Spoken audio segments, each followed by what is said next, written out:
नहीं आपने क्योंकि शुरुआत ही ऐसी की राजनीतिक शरण लिया प्रधानमंत्री। हाँ, मैं बोलूंगा राजनीतिक कैसे अगर आप राजनीतिक मंच से बोलेंगे उस बारे में तो राजनीतिक आइए के गठबंधन के नेता को आप क्या कहेंगे? एम.के. स्टालिन के बेटे उदयनिधि स्टालिन की तरफ से बोला गया, मल्लिकार्जुन खड़गे के बेटे प्रियांक खड़गे की तरफ से जब सनातन धर्म को लेकर बोला गया, कांग्रेस की तरफ से जब ये कहा गया कि हम सभी धर्मों का सम्मान करते हैं, सबकी अपनी अपनी स्वेच्छा है, आजादी है, सोच अपनी अपनी लोग रखते हैं, और जब सनातन को लेकर के इस तरीके के बयान दिए जाते हैं तो फिर उस पर विरोध क्यों नहीं होता है? कांग्रेस पार्टी चुप्पी क्यों साधी रहती है? राहुल गांधी चुप क्यों है? प्रियंका गांधी चुप क्यों है? सोनिया गांधी चुप क्यों है? मैं वही पूछ रहा हूं।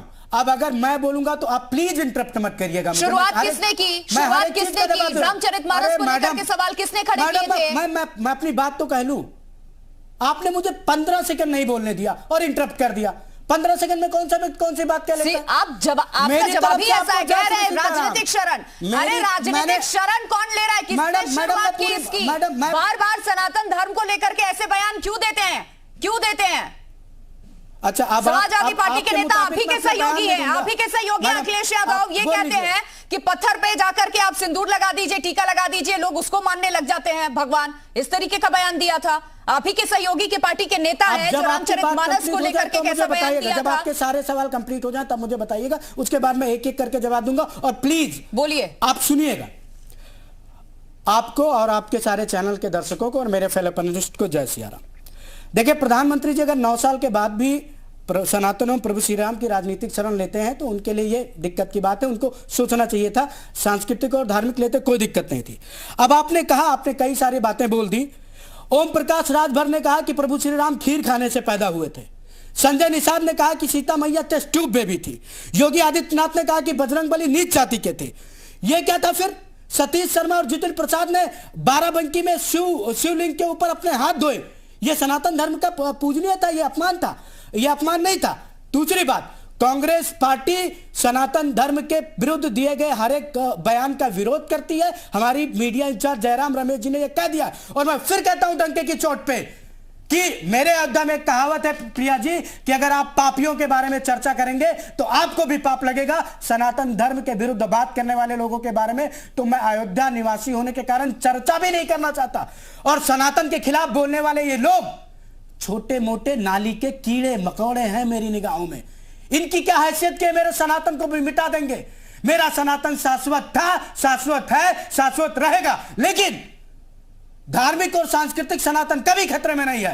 भारतीय जनता पार्टी का जो राजनीतिक सनातन है वो खतरे में है, और उसको बचाने के लिए योगी आदित्यनाथ और नरेंद्र दामोदर दास मोदी जी शहंशाह आली जहां पना बेचैन है। समाजवादी पार्टी के नेता की तरफ से जो आपके सहयोगी, नहीं, एक सवाल से मैं जोड़ देती हूं। आपका ये सनातन प्रेम अच्छा है। देखिए, आपकी भावनाओं पर, आपकी निष्ठा पर और आपके विश्वास पर यहां कोई सवाल नहीं खड़े कर रही हूं, लेकिन आप ही के साथ है ना समाजवादी पार्टी, INDIA का हिस्सा है ना। उनके लीडर्स की तरफ से जब बयान दिया गया उसको लेकर आप क्या कहेंगे? स्वामी प्रसाद मौर्य जिस तरीके से बार बार सनातन का अपमान करते हैं उसको लेकर क्या कहेंगे आप? प्रिया जी, यहीं पर भारतीय जनता पार्टी के प्रवक्ता बैठे हैं। मैंने अपने वक्तव्य की शुरुआत किस शब्द से की और भारतीय जनता पार्टी के प्रवक्ता ने अपने वक्तव्य की शुरुआत किस शब्द के, यही आपको समझ जाना चाहिए। मेरा सनातन धार्मिक और सांस्कृतिक था, उनका सनातन राजनीतिक है। उन्होंने क्यों नहीं बोला जय श्री राम बोल के आपको संबोधित क्यों नहीं किया?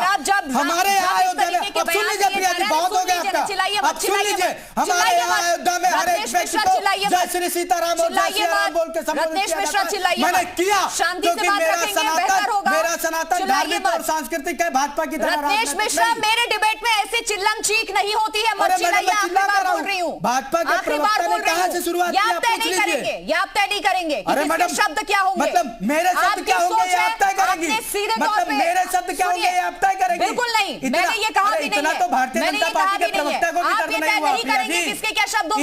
इतना तो नहीं, क्या मैं फिर कह रही हूँ, गुजारिश कर रही हूँ, शांत हो जाइए। मैं फिर कह रही हूँ, शांति से बात कीजिए, शांति से बात कीजिए, शांति से बात कीजिए। डिबेट में और भी मेहमान है, उनका भी रुख करना है। शांति से बात रखिए। लेकिन आप, ये चिकन चील यहाँ पर नहीं चलेगा। आप मत चीखिए, मत चिल्लाइए, शांति से बात रखिए। अरे सर, स्टूडियो में आप इस बात को क्यों नहीं समझ रहे? शांति से अपनी बात रखिए ना। और भी मेहमान मैंने रख दी अपनी बात में, तो कह रहा हूँ जय जय सीताराम, जय सिया राम। तो फिर विरोध क्यों नहीं करते हैं? जब आपके सहयोगी पार्टी के नेता इस तरीके के बयान देते हैं कि आज बोलना पड़ गया कि सनातन को लेकर के जिस तरीके के बयान दिए जा रहे हैं, नजरअंदाज नहीं करेंगे, क्यों नहीं देते? क्यों नहीं की? विवेक पांडे, आप क्या थोड़ी ना करेंगे? दूसरे के शब्द क्या होंगे बैठकर यहाँ पर? विवेक पांडे,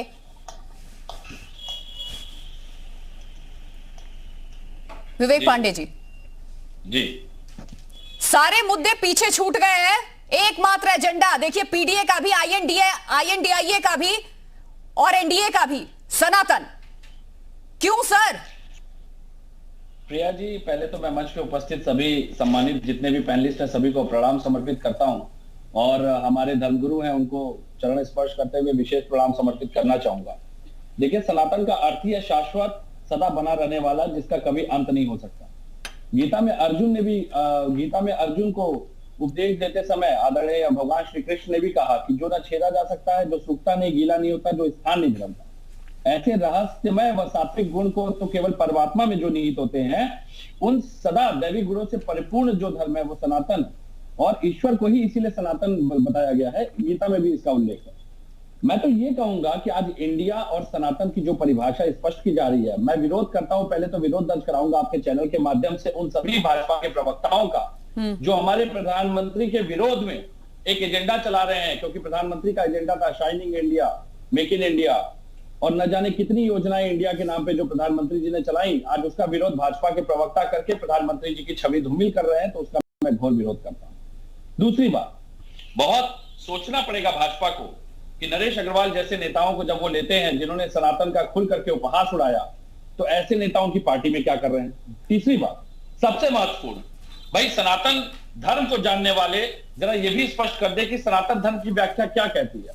शिव पुराण से लेकर बड़े बड़े पुराणों में क्या निहित है कि गृहस्थ आश्रम के बिना संन्यास आश्रम कभी सफल नहीं हो सकता। सन्यासी वो हो ही नहीं सकता जिसने गृहस्थ आश्रम के नियमों और धर्म पालन न किया। तो मुझे लगता है कि भाजपा में तो ऐसे बहुत से आडंबरधारी मिल जाएंगे जिन्होंने सनातन के नियमों की मखौल उड़ाई है। भाई, कॉरिडोर के नाम पे कितने पौराणिक मंदिरों को नष्ट करवाया गया, सनातन का मजाक बनवाया गया। और सबसे बड़ा सवाल प्रिया जी आज आपके माध्यम से पूछूंगा मैं, क्योंकि मैं पूछूंगा तो राइवलरी लगेगी, विद्वेष लगेगा। तो मैं आपके मंच से पूछता हूं कि सनातन की बात करने वाली भाजपा जब बूचड़ खानों से चंदे लेती है, तब उसका सनातन प्रेम कहां चला जाता है? जिस स्लॉटर हाउस में हमारे शास्त्रों में निहित पशुओं का उल्लेख है, पूजनीय पशुओं का उल्लेख है, उसी बूचड़ खानों से जब भाजपा चंदे लेती है चुनाव लड़ने के लिए, तब इनका सनातन प्रेम कहां जाता है? क्या सनातन राजनीतिक ढोंग है या सनातन के लिए वास्तव में ये समर्पित है? पहले तो ये तय कर लें। मेरे बस यही सवाल है प्रिया जी। ठीक है, आनंद दुबे से मैं इसका रिएक्शन लूंगी। तुलसी महाराज हिंदू धर्म गुरु हमारे साथ है, उम्मीद है उन तक अब मेरी आवाज पहुंच पा रही होगी, चर्चा में शामिल लगातार हमारे साथ हैं। तुलसी महाराज जी, देखिए सारे मुद्दे छूट चुके हैं। पॉलिटिकल पार्टी आए, किसने क्या किया, 60 साल किसी ने देश में राज किया, उसने क्या किया, वो गिनवाने के बजाय, या फिर बीते 9.5 साल से जो पार्टी इस वक्त सत्तासीन है उसने क्या किया, वो गिनवाने के बजाय हर कोई सनातन को लेकर के अब बात कर रहा है। बयान इस तरीके के सामने से आ जाते हैं जिससे सनातनी समाज आहत भी होता है। लेकिन अब यह कहा जा रहा है, प्रधानमंत्री ने भी आज ये कहा है कि एकमात्र एजेंडा है और सनातन के खिलाफ किस तरीके से षड्यंत्र रचना है आईएनडीआईए का। आप किस तरीके से देखते हैं? हिंदू धर्म गुरु हैं आप, क्या वाकई सनातन खतरे में है और टारगेट पे है? एक एजेंडा सेट इस देश में किया जा रहा है जिसके विरोध में आवाज उठाना अब जरूरी लगता है हिंदू धर्म गुरुओं को।